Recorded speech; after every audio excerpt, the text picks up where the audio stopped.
जय श्री सद्गुरु देवाय नमः। जय श्री गणपति देवाय नमः।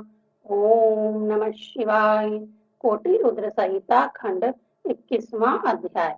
श्री सूत जी बोले, हे ऋषियों, इसके पश्चात भगवान सदाशिव अपने गणों के साथ कामरूप देश में पहुंचे और वहां पर छिप कर रहने लगे। राजा भगवान सदाशिव की भक्ति में ऐसा लीन था कि उसको भगवान सदाशिव के आने का कुछ पता ना चला। उधर किसी ने जाकर भीम से कहा कि कामरूप देश का राजा तुम्हें समाप्त करने के लिए छिपे तौर पर कुछ अनुष्ठान आदि उपाय कर रहा है। यह सुनकर भीम को बड़ा क्रोध आया और वह तुरंत कामरूप देश में जाकर राजा से कहने लगा, हे दुष्ट राजा, तू छुपे तौर पर क्या अनुष्ठान आदि उपाय कर रहा है और क्यों कर रहा है? सच सच बता, नहीं तो अपनी तलवार से अभी तेरे टुकड़े उड़ा दूंगा। यदि तू सच सच बता देगा तो मैं तुझसे वादा करता हूँ कि मैं तुझे छोड़ दूंगा। दानव की बात सुनकर राजा ने मन ही मन भगवान सदाशिव का ध्यान किया और कहा, प्रभु, अब तो आपका ही आश्रय है। प्रार्थना करके न राजा निर्भय हो गया और उसने भीम को ललकार कर कहा, ओ नीच दानव, मैं तो भगवान श्री सदाशिव का ध्यान कर रहा हूँ। यह सुनकर अभिमानी दानव ने गरज कर कहा, ओ नीच राजा, मैं उस शिव को जिसकी तू आराधना कर रहा है भली प्रकार जानता हूँ। तू उसके द्वारा मुझे जीतने का विचार कर रहा है, किंतु वह तो मेरा बाल भी बांका नहीं कर सकता। तू उसकी पूजा आराधना करना छोड़ दे, अन्यथा मैं तुझे भारी दंड दूंगा। इस पर राजा ने कहा, मैं और भगवान सदाशिव का पूजन छोड़ दूं, यह कभी नहीं हो सकता। मैं तुमसे बिल्कुल नहीं डरता। राजा की बात सुनकर भीम के क्रोध का वार पार न रहा। उसने क्रोध में भरकर तलवार भगवान सदाशिव के पार्थिव लिंग पर चढ़ा दी। उसी समय पार्थिव लिंग में से भगवान सदाशिव प्रकट हो गए।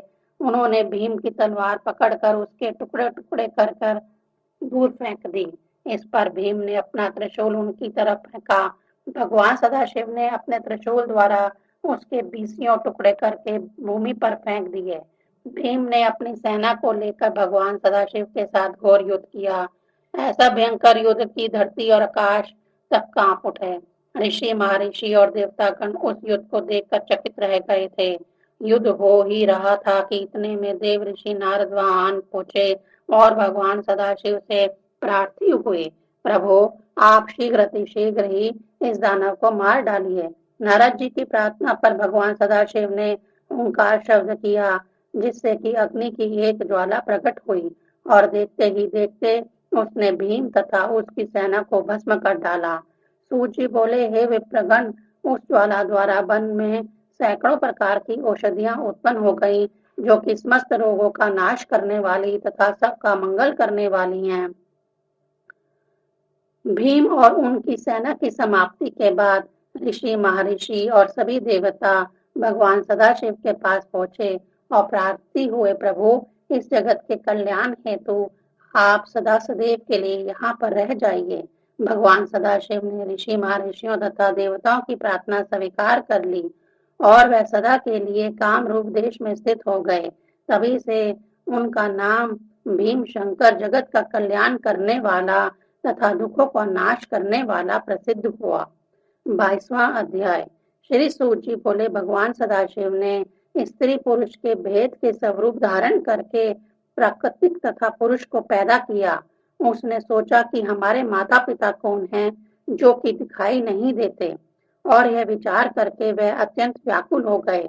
तब आकाशवाणी हुई, तप करने से जगत उत्पन्न होता है, अतः तुम भी तप करो। तब उन दोनों ने कहा, प्रभु, तब तो हम अवश्य में करेंगे, किंतु कहाँ बैठकर करेंगे? हमें तो यहाँ पर कोई स्थान भी नहीं दिखाई देता। श्री सूत जी बोले, हे ब्राह्मण गण वृंद, प्राकृतिक पुरुष इस प्रकार कह ही रहे थे कि भगवान सदाशिव ने सभी सामग्रियों और सामानों से भरपूर एक परम सुंदर नगर रचकर उन दोनों के सामने कर दिया। अब वह दोनों भगवान सदाशिव का नाम लेकर उस सुंदर नगर में बैठकर तप करने लगे। वह बहुत दीर्घ काल तक तप करते रहे। एक दिन उनके शरीर में से पसीना बहने लगा। जब उन्होंने चकित होकर अपना सिर हिलाया तो उनके कानों में से एक मणि टपक पड़ी। इसी कारण उस स्थान का नाम मणिकर्णिका प्रसिद्ध हुआ। 5 वर्ग कोस का यह विशाल नगर जल में बहने लगा। उस समय भगवान सदाशिव ने अपने त्रिशूल की नोक पर उसे दृढ़ कर लिया। उसके बाद तप के अधिक परिश्रम के कारण भगवान विष्णु तथा उनकी पत्नी प्रकृति उसी नगर में सो गए। तब भगवान शंकर की प्रेरणा हुई तो भगवान विष्णु जी की नाभि कमल से ब्रह्मा जी प्रकट हो गए। ब्रह्मा जी ने सृष्टि की रचना आरंभ कर दी। 50 करोड़ योजन लंबा तथा इतना ही चौड़ा ब्रह्मा जी ने ब्रह्मांड रचा। भगवान शंकर ने विचार किया कि संपूर्ण जीव तो कर्मों के बंधनों में जकड़े रहेंगे तो वह मुझे किस प्रकार पा सकेंगे। ऐसा सोचकर उन्होंने अपने त्रिशूल से 5 कोस नगरी उतार कर ब्रह्मांड से अलग रखी। फिर उसी में अपनी अवमुक्ति ज्योतिर्लिंग की स्थापना कर दी। तब मुक्ति के अभिलाषा वालों को इस काशी का सेवन करना चाहिए। इसी प्रकार की आज्ञा शंकर जी ने की। हे ब्राह्मणों, यह काशी जी तो ब्रह्मा जी के दिन व्यतीत करने पर भी परले काल में नष्ट नहीं होगी। करोड़ों प्रकार की हत्या आदि के पाप, महापाप इसी के सेवन से नाश हो जाते हैं। मोक्ष देने में तो यह पूरी प्रसिद्ध एवं सर्वश्रेष्ठ है। इसकी महिमा सहस्रों वर्ष तक तो कही नहीं जा सकती। सूत जी बोले, यह तो मैं संक्षेप में अपने बुद्धि के अनुसार कुछ कहता हूँ। जो परमात्मा समस्त प्राणियों के मध्य में तो सत्व रूप से है और बाहर तामस रूप से है, वही कैलाश के स्वामी हैं। तब सत्वादि गुणों युक्त होते हुए भी गुणातीत काल अग्नि रूप रुद्र जी ने स्तुति करते हुए कहा, हे स्वामिन विश्वनाथ, मैं आपके अंश से उत्पन्न हुआ हूँ। आप मुझ पर कृपा करें। जगत का कल्याण करना आपके अधीन है। इसी निमित्त से मातेश्वरी पार्वती जी के साथ इस पवित्र काशीपुरी में आप सदा सदैव विराजें। हे ऋषियों, तब विश्वनाथ शंकर भगवान श्री रुद्र जी की प्रार्थना पर समस्त विश्व के कल्याणार्थ उसी काशीपुरी में विराजमान हुए। 23वां अध्याय। सूत जी बोले, हे मुनियों, पार्वती जी ने काशी में विद्यमान जिस अविमुक्त शिवलिंग की महिमा एक बार सदाशिव से पूछी थी, उसे मैं आपको सुनाता हूँ। इस संबंध में भगवान शंकर जी ने पार्वती जी से जो कुछ कहा उसे ध्यान पूर्वक सुनिए। शंकर भगवान बोले, हे प्रिय, काशी मेरा स्थान है जो कि समस्त पृथ्वी तल पर सर्वोत्तम माना जाता है तथा सिद्ध योगी पुरुष यहाँ आकर मेरे द्वारा बनाए गए नियमों का आचरण करते हुए मेरे विभिन्न रूपों का वर्णन करते हैं। मेरे भक्त तथा अन्य ज्ञानी पुरुष अन्य तीर्थ स्थानों पर जाए या ना जाए, परंतु काशी में तो सभी को मोक्ष प्रदान करने वाली है तथा सभी पापों से मुक्त करने वाली है।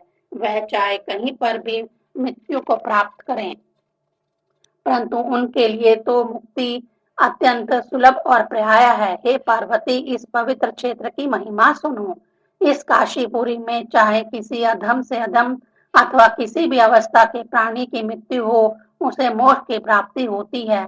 इस काशी धाम की इतनी महिमा है कि इसमें चाहे कोई स्त्री शुद्ध हो या अशुद्ध, सुहागन हो या विधवा, रजस्वला कन्या हो या प्रसूता, इस प्रकार संस्कारहीन स्त्री को भी मुक्ति अत्यंत सुलभता से प्राप्त होती है यदि वह काशी धाम में मृत्यु को प्राप्त करती है।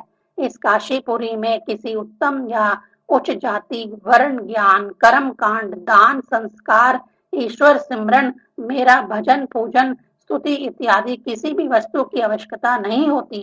यहाँ पर तो केवल मृत्यु को प्राप्त करना ही पर्याप्त है और जो भी जन यहाँ आकर मृत्यु को प्राप्त करता है, उसे मुक्ति प्राप्त करने के लिए कुछ भी करने की आवश्यकता नहीं होती।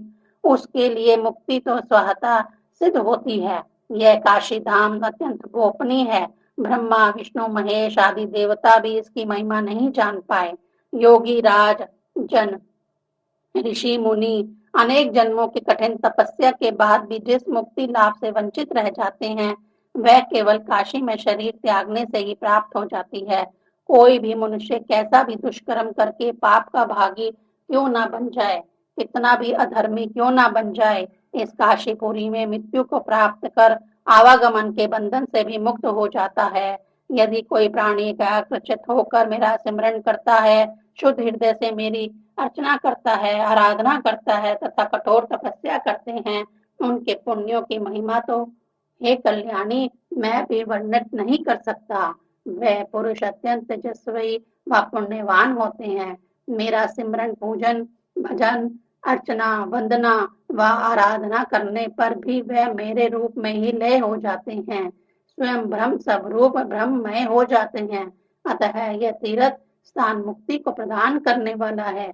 यदि कोई अधम या पापी मनुष्य यहाँ आकर मृत्यु को प्राप्त नहीं होते हैं तो वह आवागमन के चक्कर में फंसे रहते हैं और उन्हें अनेक योनियों में जन्म लेकर अपने कर्मों के फल भोगने के बाद ही मुक्ति प्राप्त हो पाती है। इस पवित्र काशी धाम में आकर यदि कोई मनुष्य नीच कर्म जाने अनजाने कर बैठता है तो उसे मृत्यु के उपरांत 10,000 भैरवी नरकों की यातना को भोगना पड़ता है, तब उसे मुक्ति की प्राप्ति होती है, अन्यथा नहीं। ऐसे पवित्र काशी धाम में मनुष्य को अत्यंत सोच विचार कर निवास करना चाहिए। उचित अनुचित का विचार करके ही यहाँ निवास करना सर्वोत्तम है, क्योंकि ये तो निश्चित ही है कि ऐसे सर्वश्रेष्ठ एवं पवित्र काशी धाम में किए गए शुभ या अशुभ, श्रेष्ठ या अधम कर्मों का फल करोड़ों वर्ष तक भोगना पड़ता है, तब कहीं जाकर मनुष्य जन्म की प्राप्ति होती है। उच्च कोटि के कर्मों के फल स्वरूप जीवात्मा को उत्तम घर तथा उच्च जाति का में जन्म मिलता है तथा नीच एवं अशुभ कर्मों के कारण नीच, दरिद्र एवं दीनहीन घर में जन्म मिलता है। शंकर भगवान पार्वती जी से कहते हैं, हे कल्याणी, कर्म 3 प्रकार के होते हैं। पहले वह हैं जो पूर्व जन्म के संचित होते हैं, दूसरे वह हैं जो इस जन्म में किए गए हैं, इन्हें क्रियामान कहते हैं। तीसरे प्रकार के कर्म वह हैं जो इन दोनों के फल स्वरूप इस शरीर में भोगे जा रहे हैं, इन्हें प्रारब्ध कर्म कहते हैं। उपयुक्त कर्मों में से संचित तथा क्रियामान कर्म तो दान आदि कर्मों से नष्ट भी हो जाते हैं, समाप्त हो जाते हैं, परंतु प्रारब्ध कर्म जो कि इस शरीर द्वारा भोगे जाते हैं वह बिना भोग किए नाश नहीं होते हैं। संचित तथा क्रियामान कर्म भी काशीपुरी को छोड़कर अन्य किसी स्थान पर पूरी तरह से नष्ट नहीं होते हैं। जिन प्राणियों ने पूर्व जन्म में विचार पूर्वक काशी धाम में निवास किया है, केवल वह ही दूसरा जन्म प्राप्त कर काशी में अपने शरीर का त्याग कर पाते हैं, अन्य पुरुष नहीं। काशीपुर में बहने वाली परम पावन गंगा के जल के स्नान मात्र से ही संचलित एवं क्रियामान कर्मों का नाश हो जाता है। प्रारब्ध कर्मों का नाश भी काशीपुरी में निवास करने मात्र से हो ही जाता है। काशी में निवासी यदि अज्ञानतावश कोई दुष्कर्म या पाप कर बैठता है, तब भी इस मस्त पृथ्वी तल पर सर्वश्रेष्ठ काशी के पुण्य प्रताप से पुनः काशी में जन्म लेकर पापों से फिर निर्मुक्त हो जाता है। उसके समस्त पाप इस कलिकाल में नष्ट हो जाते हैं। इस पवित्र काशीपुरी में यदि कोई मनुष्य किसी ब्राह्मण को बसाता है, उसे परम पुण्य की प्राप्ति होती है। वह अत्यंत तेजस्वी होकर वैकुंठ को प्राप्त करता है। यदि किसी प्राणी ने पहले काशी में निवास किया और फिर किसी सिद्धि को प्राप्त करने हेतु प्रयागराज चला जाता है और वहां जाकर अपना शरीर त्याग देता है, तो उसे काशी निवास का फल प्राप्त नहीं होता है।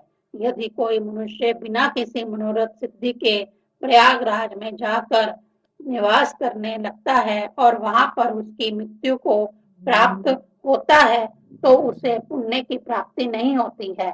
सारांश यह है कि किसी भी प्राणी को काशी निवास पुण्य फल की तभी प्राप्त होती है जब तक वह काशी में ही मृत्यु को प्राप्त होता है। हे कल्याणी, मेरी प्रेरणा से मेरी इच्छा अनुसार ही भगवान विष्णु सृष्टि का निर्माण करके इच्छित फल प्रदान करते हैं, अर्थात संसार की सृष्टि, विश्व का सर्जन मेरी प्रेरणा से ही होता है। ओम नमः शिवाय।